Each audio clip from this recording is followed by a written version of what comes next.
দেখুন বন্ধুরা কিভাবে খুলতে হয়, পুরা দেখাবো খোলানো। ঠিক আছে।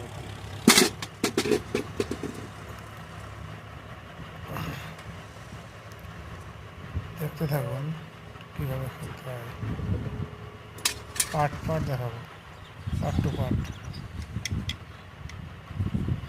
খোলানো ফিটিং দেখাবো, কিভাবে খুলতে হয়, কিভাবে ফিটিং করতে হয়, সব দেখাবো এক এক করে, পার্ট টু পার্ট।